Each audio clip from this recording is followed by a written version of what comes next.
Good morning students. आज हम लोग व्याकरण की नेक्स्ट चैप्टर या नेक्स्ट टॉपिक के बारे में पढ़ेंगे, जो कि है शब्द और वाक्य। अभी तक आपने पढ़ा भाषा, व्याकरण, मात्राएं।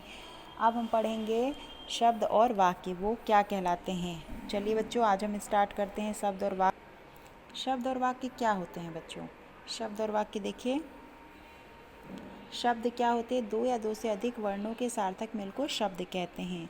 वर्ण मैंने आपको बतलाया था, वर्ण मतलब अक्षर होता है। जब दो या दो से अधिक अक्षर मिलते हैं और उनका कोई अर्थ निकलता है तो उसे कहते हैं शब्द। ये नहीं कि हमने कुछ भी लिख दिया उसका कोई अर्थ नहीं निकलता, नहीं, सार्थक अर्थ निकलना चाहिए। सार्थक अर्थ मतलब उसका मीनिंग होना चाहिए। आप जो बोल रहे हो, जो शब्द बोल रहे हो, उसका कुछ मतलब निकलना चाहिए, तब वो शब्द कहलाता है। जैसे आ और म, आम। आम तो आप जानते हैं क्या होता है, ठीक है। क ल म, कलम। कलम मतलब पेन। तो इन सब का क्या हो रहा है, एक अर्थ निकल रहा है कि हाँ, कलम मतलब पेन होता है जिससे हम लिखते हैं, जिसको यूज़ करते हैं। तो ये हुआ। अगर हम कुछ भी लिख दें, जैसे अब हम लिख दें म क ल, मकल, तो ये कोई शब्द नहीं कहलाएगा। क्यों नहीं कहलाएगा? क्योंकि मकल का अर्थ क्या होता है? कुछ नहीं होता है, ठीक है ना। तो ऐसे शब्द, ऐसे अक्षर जिनको दो या दो से अधिक ऐसे अक्षर को जोड़ने पर जिसका कोई अर्थ निकलता है, वो शब्द कहलाते हैं, ठीक है। नेक्स्ट देखिए बच्चों, वाक्य। वाक्य क्या होता है? शब्दों के सार्थक मेल को वाक्य कहते हैं। जैसे कि अभी आपने बोला कि दो या दो से अधिक अक्षरों को मिलाने से शब्द बनते हैं, वैसे ही ठीक दो या दो से अधिक शब्दों को मिलाने से वाक्य बनते हैं। लेकिन इसमें भी वही कंडीशन है कि वो वाक्य जो बन रहे हैं, जो शब्द मिलाने से बन रहे हैं, उनका अर्थ निकलना चाहिए, तभी वो वाक्य कहलाएंगे। दो या दो से अधिक शब्दों के सार्थक मेल को हम वाक्य कहते हैं। जैसे मैं क्रिकेट खेलता हूँ, तो इसमें आपको समझ में आ रहा है कि क्रिकेट हम खेलते हैं, मैं क्रिकेट खेलता हूँ। अगर मैं लिख दूँ खेलता हूँ क्रिकेट,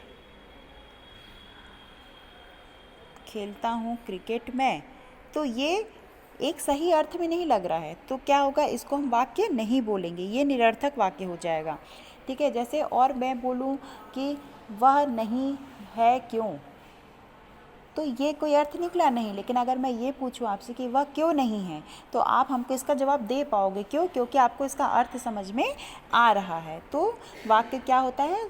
दो या दो से अधिक शब्दों के सार्थक मेल से जो बनता है उसे क्या बोलते हैं? वाक्य कहते हैं, ठीक है बच्चों।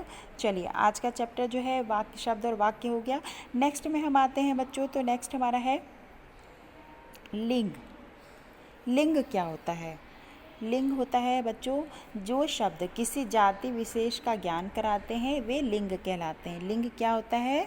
जो शब्द किसी जाति विशेष का ज्ञान कराते हैं। मतलब जैसे आप लड़के हो, है ना, आपकी बहन है, मम्मी पापा हैं, तो वो मम्मी हैं, लड़की हैं, इस तरीके से। कैसे?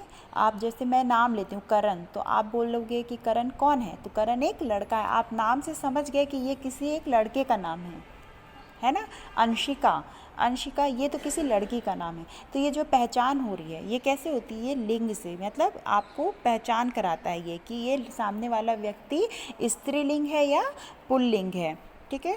तो लिंग क्या होता है? जो शब्द किसी जाति विशेष का ज्ञान कराते हैं वो लिंग कहलाते हैं। मतलब वो लड़का है या लड़की है, स्त्रीलिंग है या पुल्लिंग है, ये बतलाते हैं, वो लिंग कहलाते हैं। लिंग के कितने भेद होते हैं? भेद मतलब प्रकार, टाइप्स, ठीक है। लिंग के कितने भेद होते हैं? दो होते हैं। एक होता है पुल्लिंग, एक होता है स्त्रीलिंग। पुल्लिंग क्या होता है? जो शब्द पुरुष जाति का बोध कराते हैं उन्हें पुल्लिंग कहते हैं, ठीक है। पुल्लिंग मतलब पुरुष जाति, यानी बॉय, यानी लड़के, बालक। जैसे पापा, मामा, चाचा, दादा, आप इनको बोलते हो ना कि मम्मी को अपनी जो आपकी चाची है उनको चाचा बोलते हो? नहीं, उनको चाची ही बोलते हो। क्यों? क्योंकि वो स्त्रीलिंग है। स्त्रीलिंग अलग होता है, पुल्लिंग अलग होता है। तो चाचा अगर हम बोलते हैं, हम पूछते हैं आपके मामा क्या करते हैं, ठीक है। तो आपके मामा, मामा मतलब पुल्लिंग हो गया। अगर मैं आपसे पूछूं आपकी मामी क्या करती हैं, तो मामी मतलब स्त्रीलिंग हो गया। आपको पता है कि मामा बॉयज़ हैं या लड़के हैं या पुल्लिंग है या पुरुष हैं, है ना। और मामी क्या है? स्त्रीलिंग है या लड़की हैं। तो इससे हमको पता चल रहा है कि ये लड़का है, ये लड़की है, ये पुरुष है, ये स्त्री है। तो ये हमें कौन बोध कराता है? ये हमें लिंग बोध कराता है। तो लिंग के कितने प्रकार होते हैं? पहला पुल्लिंग होता है, दूसरा होता है स्त्रीलिंग। जो शब्द स्त्री जाति का बोध कराते हैं उन्हें स्त्रीलिंग कहते हैं। जैसे गुड़िया, लड़की, मामी, चाची, शेरनी इत्यादि, एक्सेट्रा, बहुत सारी चीज़ें होती हैं। है ना। तो इसमें भी आपको स्पष्ट है कि जो शब्द, जिस शब्द से हमको पता चलता है कि सामने वाला व्यक्ति स्त्री है ना, सामने वाले जो व्यक्ति है वो स्त्री है, औरत है, लड़की है, वो क्या कहलाते हैं, स्त्रीलिंग कहलाते हैं। आप नाम से भी पहचान सकते हैं, जैसे कविता, कविता नाम लड़कियों का होता है, तो आप बोल सकते हो कि ये कोई लड़की है, ठीक है। कविता, सविता, रीना, टीना, ये सभी नाम क्या है, लड़कियों के होते हैं। तो आपको सिर्फ नाम बोल देंगे तो भी आप बोल सकते हो कि ये किसी लड़की का नाम है। क्यों? क्योंकि आपको पहचान है, लिंग की पहचान है ना। तो जो शब्द से हमको पता चल रहा है कि ये लड़की है, ये स्त्री है, तो वो स्त्रीलिंग कहलाते हैं। गुड़िया, गुड़िया क्या होती है, स्त्रीलिंग होती है ना। इसी तरीके से होती हैं। आई होप बच्चों आज का चैप्टर आपको अच्छे से समझ में आया होगा। आगे के चैप्टर में हम सब फिर से मिलते हैं। Good day.